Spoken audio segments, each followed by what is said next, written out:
Hi friends, அஸ்ஸலாமு அலைக்கும். Welcome to Raifa kitchen. நம்ம இன்றைக்கி வெண்டைக்காய் வச்சு சாம்பார் தாங்க செய்ய போகிறோம்.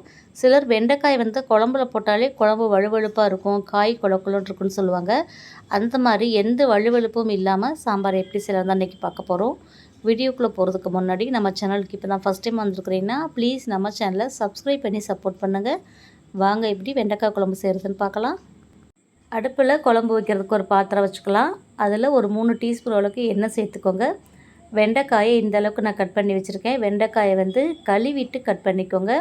இப்போ வெண்டைக்காயை எண்ணெயில் போட்டு நல்லா வதக்கி எடுத்துடலாம். வெண்டைக்காய் வெந்து வாசனை வர்ற அளவுக்கு இதிலே நல்லா வதக்கி விட்டுருங்க. லைட்டாக கலர் சேஞ்ச் ஆகி நல்ல வாசனை இருக்கும்.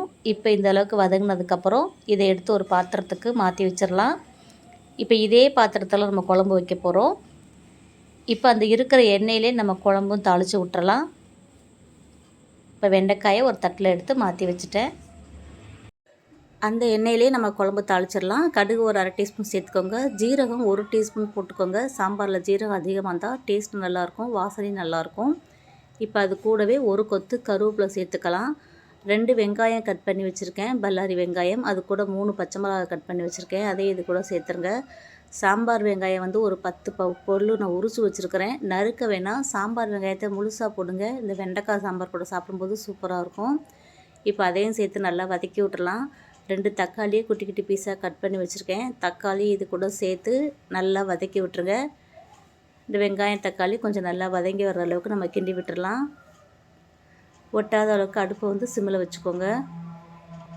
பருப்பு நான் தனியாக குக்கரில் வேக வச்சுட்டேன். நம்ம எப்போவுமே வேக வைக்கிற மாதிரி தான். பருப்பு, கொஞ்சம் பூண்டு, சீரகம், மஞ்சள் தூள், பெருங்காயத்தூள் போட்டு நம்ம பருப்பையும் ஒரு பக்கம் குக்கரில் வேக வச்சு எடுத்துக்கலாம்.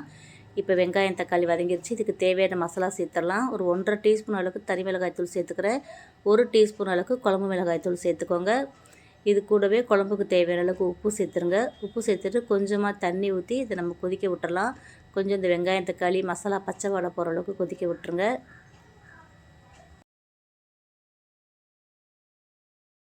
இப்போ மசாலா நல்லா கொதித்து பச்சை வடையெல்லாம் போயிடுச்சு. தக்காளியும் வதங்கிருச்சு பாருங்கள்.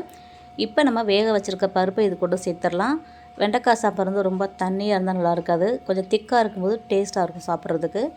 இப்போ இந்த பருப்பு சேர்த்துட்டு நல்லா வதக்கி விட்ருங்க. நம்ம புளி சேர்க்க போகிறோம், அதனால் இப்போவே ரொம்ப தண்ணி ஊற்ற வேணாம். இப்போ நல்லா மிக்ஸ் பண்ணி விட்டதுக்கப்புறம் இது கூட நம்ம வதக்கி வச்சுருக்க வெண்டைக்காயை சேர்த்துடலாம். ஏற்கனவே உப்பு மசாலா எல்லாம் சேர்த்துட்டோம், மசாலாவும் கொதிச்சிருச்சு இல்லையா. இப்போ பருப்பு கூட சேர்ந்து கொதிக்கும் போது வெண்டைக்காய் இன்னும் கொஞ்சம் நல்லா வெந்து வந்துடும். பாருங்கள், இந்த அளவுக்கு இருக்குது. இப்போ நம்ம புளி கரைசல் சேர்த்துட்டோன்னா திக்னஸ் கரெக்டாக இருக்கும். புளியை சேர்த்து ஒரு கொதிக்க விட்டுருங்க. இது கூடவே கொஞ்சமாக நம்ம சாம்பார் பொடி இருந்தால் 1 ஸ்பூன் சேர்த்துக்கோங்க, விருப்பப்பட்டால் சேர்த்துக்கோங்க. நம்ம ஏற்கனவே மசாலா சேர்த்துருக்கோம். இந்த லாஸ்ட்டாக சேர்க்கும்போது இன்னும் கொஞ்சம் வாசனை நல்லாயிருக்கும். சேர்த்துட்டு கொதிக்க விட்டு கொத்தமல்லி தூவி இறக்கிடலாம். நம்ம இந்த குழம்பு தாளிக்க தேவையில்லை, நம்ம ஃபஸ்ட்டே தாளிச்சிட்டோம். நீங்கள் விருப்பப்பட்டிங்கன்னா மேலே கொஞ்சம் தாளித்து கொட்டுறாந்தா கொட்டிக்கலாம். நம்ம ஃபஸ்ட்டே எல்லாமே போட்டு நம்ம தாளிச்சிட்டோம். இப்போ நல்லா கொதித்து வரட்டும்.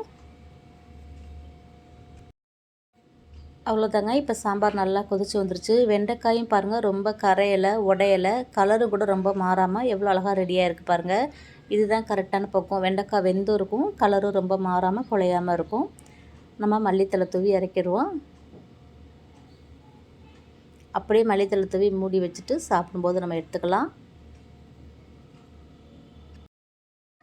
என் பசங்களாம் வெண்டைக்காயை பொரிச்சு கொடுத்தா தான் நல்லா சாப்பிடுவோம். பொரிக்கணும்பாங்க. ஆனால் எனக்கு என்னமோ வெண்டைக்காய் பார்த்திங்கன்னா குழம்புல போட்டால் தான் ரொம்ப பிடிக்கும். இந்த வெண்டைக்காய் அவ்வளோ ஒரு டேஸ்ட்டான காய். புளிக்குழம்புல போட்டாலும் நல்லா புளிப்பு ஏறி சூப்பராக இருக்கும். இந்த சாம்பாரில் போடும்போது இந்த சின்ன வெங்காயத்துக்கு கூட வெண்டைக்காய் சேர்த்து சாப்பிடும்போது அவ்வளோ ஒரு டேஸ்ட்டாக இருக்குங்க. ரொம்ப சூப்பராக இருக்கும். வெண்டைக்காய் நல்லா ஞாபக சக்திக்கு நல்லது. அதனால் உங்கள் குழந்தைங்க எப்படிலாம் சாப்பிட்றாங்களோ அந்த மாதிரி நல்லா கொடுத்துக்கோங்க. இப்போ வெண்டைக்காய் சாம்பார் ரெடி ஆகிடுச்சு. இது கூட பார்த்திங்கன்னா நான் கீரை பொரியல் தான் வச்சுருக்கிறேன். வெண்டைக்காய் சாம்பார் கூட கீரை பொரியல் சாப்பிடும்போது அவ்வளோ டேஸ்ட்டாக இருக்கும். அவ்வளோதாங்க, எந்த வளவளப்பும் இல்லாமல் சூப்பராக வெண்டைக்காய் சாம்பார் எப்படி செய்கிறதுன்னு பார்த்துட்டோம். இந்த ரெசிபி உங்களுக்கு பிடிச்சிருக்குன்னு நினைக்கிறேன். பிடிச்சிருந்தா நீங்களும் ட்ரை பண்ணி பாருங்கள். இந்த வீடியோ பிடிச்சிருந்தா லைக் பண்ணுங்கள், நிறைய ஷேர் பண்ணுங்கள். நம்ம சேனலில் இது வரைக்கும் சப்ஸ்கிரைப் பண்ணால் பார்த்துட்டு இருந்தீங்கன்னா ப்ளீஸ் சப்ஸ்கிரைப் பண்ணி சப்போர்ட் பண்ணுங்கள். இன்ஷா அல்லாஹ் இன்னொரு வீடியோவில் பார்க்கலாம். பை ஃப்ரெண்ட்ஸ், அஸ்ஸலாமு அலைக்கும்.